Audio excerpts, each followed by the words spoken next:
নাবালিগ অবস্থায় যার বাচ্চা মারা যায়, ওই বাচ্চাগুলিকে আল্লাহ পাক রব্বুল আলামিন কিয়ামতের ময়দানে বাপ মার জন্য বহুত বড় সুপারিশকারী বানায়।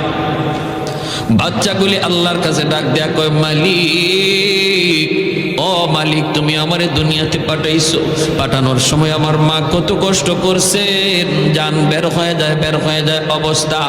এরপরে আমি দুনিয়াতে আসলাম, এত কষ্ট আমি মাকে দিলাম, কিন্তু মার কোনো খেদমত আমি করতে পারলাম না, আমার মা ঋণ আমি শোধ করতে পারলাম না।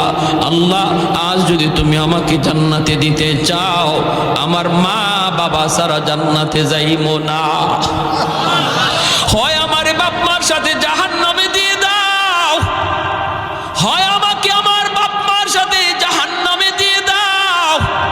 রব্বুল আলামিন তখন বলে, বান্দারে, আমি আল্লাহর আদত হচ্ছে জাহান্নামীকে জান্নাতে দেওয়া, কিন্তু